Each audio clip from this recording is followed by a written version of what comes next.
you would want to remove the AC compressor because obviously that's going to drag the motor down, right? That's going to cost us our 2.5 horsepower. Welcome back to the Workbench, where we try to make things. And what we're continuing to try to make today is Revell's 1971 Oldsmobile 442, and we're working on the drivetrain of what we're calling, I guess we'll just go ahead and call it the Faux 442. I think that, does that roll off the tongue? I don't know, but I think that's what we'll call it. So it's basically going to end up being, this kit's going to end up being a fake 442, or a Cutlass that we've made look like a 442 is the idea. Working on the drivetrain, which yesterday we kind of got weathered up, distressed a little bit, dirtied up, I guess you would say. In between yesterday and today, I've now added some of the accessories, or at least the accessories, the motor accessories that we'll be using it from the kit.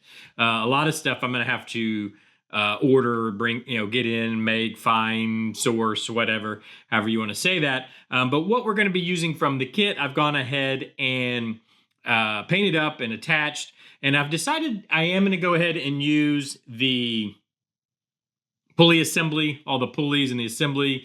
On the Mach 1, if you were here for the Mach 1 build, I used an aftermarket pulley kit, which actually looks really good.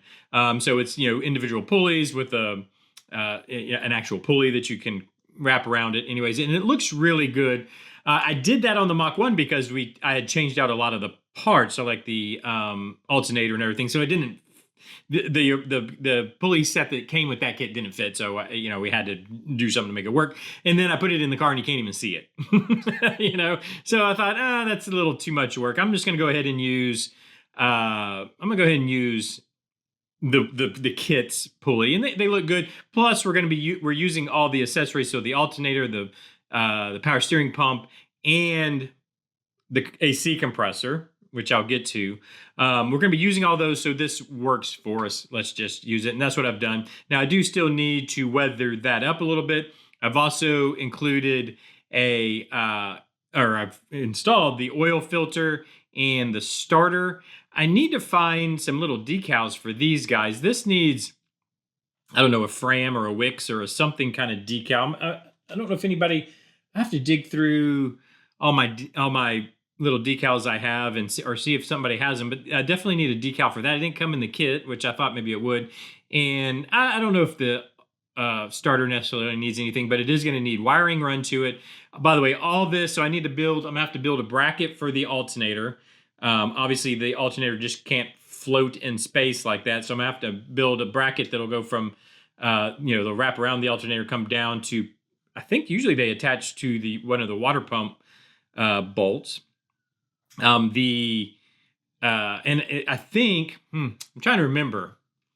I think on my Buick, and I would have to assume it's probably the same on the Oldsmobile, I think it was one bracket that caught the alternator and the power steering pump. I think it was all one bracket. I can't remember, but I'll have to do something because I can't just have them floating in space like that. This is going to drive me nuts. Can you see how they're just kind of attached there? This doesn't make any sense to me. The alternator is going to need its wiring. The power steering pump is going to need its pumps. It's hoses, the hoses that it can pump through. So that's stuff we're going to have to work on. But I also am including, and I have painted up and decaled up. So the AC compressor did come with a decal, which is really nice. And I have painted it up and everything. I have not attached it yet because it has to go over the bracket, the AC bracket there, the compressor bracket has to go over, hopefully you can see this, it has to go over the valve cover and then attach, I believe it attaches to one of the intake bolts is what holds it on. So I can't really assemble that until I have valve covers in an intake. But I did go ahead and paint it up and get it ready to go. And I am including it is going to be an AC car. I know a lot of times what you do is by the way, while we talk about this, I'm going to go ahead and start weathering up this stuff. But I know a lot of times you would want to remove the AC compressor because obviously that's going to drag the motor down, right? That's going to cost us our 2.5 horsepower or whatever it is. But this, I live in Southeast Texas. I live in Houston, Texas. Well, actually, I live down in Galveston County, but just right outside of Houston, Texas. Do I have a paintbrush? I'll have to use this one. And it gets pretty hot. And even in my old Buicks and all my old cars, I always have had working AC. I mean, you have to. You have to have working AC down here. And that's something we always kept working and kept on the cars, unless it was strictly for the strip. You know what I mean? Like if it was only going to see the drag strip, boy, this is not quite glued up, so I'm going to be a little bit careful. If it was strictly for the drag strip, okay, maybe. But otherwise, you're running AC. In fact, my dad owned a Shell station for 15 years. And just so you know, this was from the early 70s to like the mid 80s. He owned a Shell station. And just to describe, so today a Shell station is a convenience store, and not a convenience store back then. Back then, it was, he made his money in the bays. He had 3 bays. I'm trying to remember. So he had 3 bays. In fact, he ended up selling the Shell station because Shell was going to force him to turn 1 bay into a car wash. And so he'd lose 1/3 of his income, basically. So anyways, he owned that Shell station for, like I said, through the 70s and into the mid 80s. Literally, when you went inside, there was no convenience store. It was, you went in and it smelled like grease. I remember I loved the smell. It just smelled like, just grease and gasoline or whatever. And there was I remember there was a candy vending machine.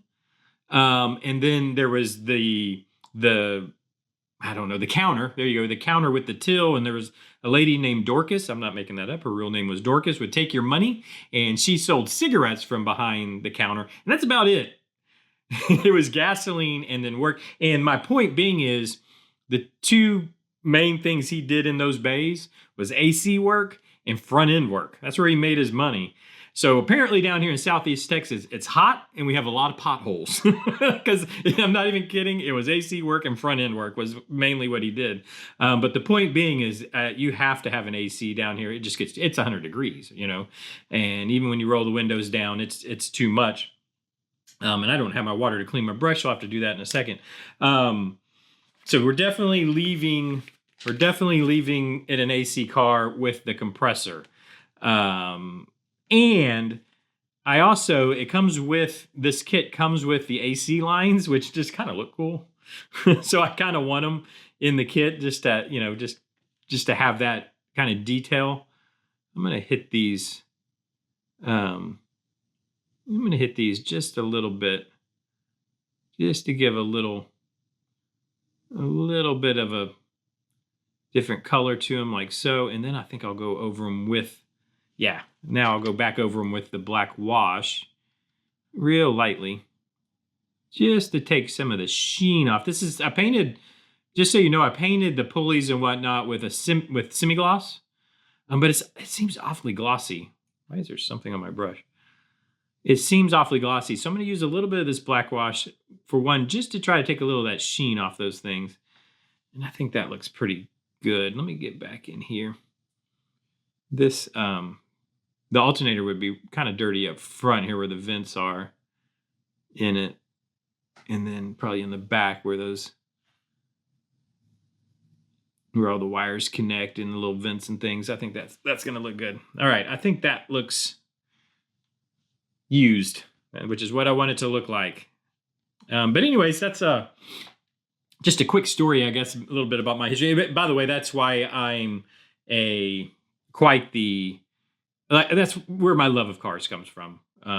Was just growing up in that service station. My brother and I used to, he would give us like $5 to clean the bays. When I say clean the bays, we were cleaning the floors of the bays. I remember I used to love doing it. You had a water hose and you water it down. It was 3 bays, so it's big.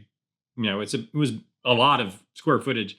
And then of course all the tire mounting machines and the balancers and everything was in the way, and you'd have to move them around. And it was a lot of work for like an 8-year-old, quite honestly. But me and my brother would clean them. I remember you'd water down the floors, and then he had like this you had like a powder detergent that you would just spread all over it. And then we had these big bristle brushes. They were the ones with the real hard bristles. And you would scrub all the floors. And then I don't remember who. One of us would spray the water hose, would spray it out. And then the other one would take the broom and mop, broom it out as you were spraying. And it was actually very laborsome, but I remember loving getting to do it because I felt like I was I felt like I was working on a car when obviously I wasn't, but I felt like I was part of the team. There you go. I think that looks pretty good on the filter. But anyways, yeah, so that's just a quick story about where I guess why we have ACs and kind of where my love of cars came from.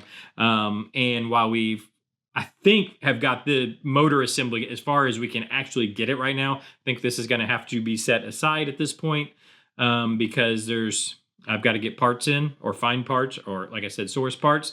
Anyways, let me know what you think so far. I've really appreciated the input everybody's been giving me down in the comment section.